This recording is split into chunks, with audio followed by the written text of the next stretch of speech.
All right, so I purchased the dope wire cage from Tractor Supply.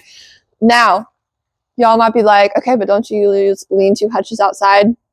Yeah, I do, but we are going to be, over the next year, transitioning to a carport that was given to me, and we're going to be building a frame that will enable me to almost 3x the number of rabbits that I have. The point of today is I'm going to be testing out this cage style before we buy a bunch of them and put them in that design. So my struggle, of course, like anyone else's, is to find a cage that can stand up to the weight and the abuse that comes from such a giant breed rabbit. I'm going to see what the ease of putting together and the ease of construction of this one is, and then we'll report back to you on how easy it is to set up. But then after a while, we'll be doing a review on how it's stood up after about 3 to 6 months and see, does it seem like it's going to last for the long haul? All right, there is one solid piece there. That is probably the top. Let's see how separate these are. These, I'm going to tell you, this almost looks like a dog crate for the most part, and I really start and think that it's going to hold on to the hair as well either, because it is powder coated. Is that annoying to you? All right, let's see. Okay, you can stop now. All right, so there's the front. This is the back. Yeah, okay, so it's pretty much just like a dog crate. Can you get off? Thank you. Yeah, it's really easy. All right, so I'm gonna try and bring this as close as possible. All right.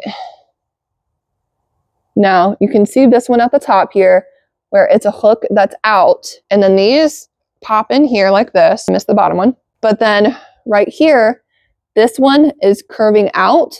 So then you have to pop this one in there. So it's kind of causing they're interlocking so that the rabbit can't undo it.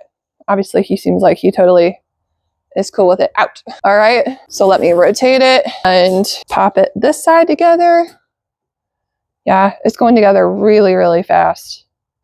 I like it a lot. We're just gonna, the differentiating factor is gonna be how well it stands up to their strength and weight. All right, it's the last side here that we have to get locked in. Now this is the one I'm trying to hook up right here. Let me bring you a little bit closer just so you can see. Right here. So it needs to pop in like that. All right, so the door swings open.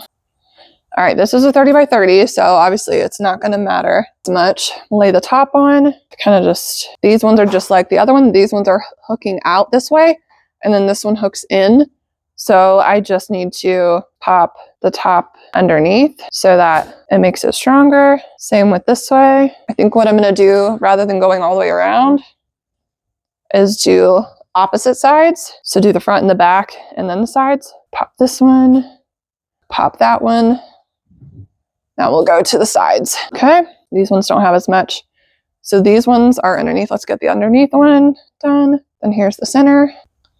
All right, now same with that side. All of those are in. Okay, all right. This is my winter setup for when I need to move rabbits from the outside when it's super cold into the barn so they can stay a little bit warmer. But this is also where I'm gonna have to be housing the rabbits in here while we're doing the rabbitry build out transition. So I want to test the rabbit cage and the durability of it to see the potential of what it can do for if I decide to use it long-term in the new rabbitry build out.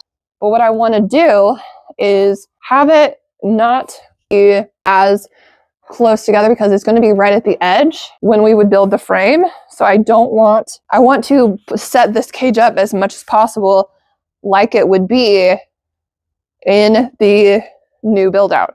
So I want the frames just to be on the edge as much as possible so that I can see the durability of the wire essentially and the pressure that it can withstand. All right, so I've put it to where it is a little bit more than I would like, but this is what I can do right now. So here's what I'm going to do before I even put a rabbit in there is I can push a little bit more than I would like in there, but let's see. But it's not bad. Let's go to some of the other wire cages that I have. So I, for the longest time, would buy this wire from Pointer Hill, and it's essentially the same wire strength, but it's double dipped. It doesn't give as much, I don't think. I know it's really hard to tell, and I can't hold my other hand still enough. It does give though, so that makes me feel a little bit better. But see, it's also only supported by the board by about 1/2 inch. So we're gonna have to just test it out and see. This stuff, when it comes to the cages that have been made, I mean, they'll last 15 plus years. Do I think that other cage will make it that long? Probably not. I don't know. We'll have to see. All right, we're doing a test. This is about a 12.5 pound buck. So we'll see. Are you gonna beat the snot out of it and tell us whether you like it or not? You seem to be okay with it. All right, we'll test it out. The only thing I'm not loving right now, but I could put them more over here, is I use these cage cups to feed them, and I can only put one of them on there. So if they get really, you know, oh, we're gonna christen it. How lovely. If they get really like jerky with it, I've only got one wire to be able to lock down. So not thrilled with that as much. We might have to consider new cage or feeding options if that's a problem, but that's something to consider or keep in mind too. But otherwise, I'm actually pretty happy with it.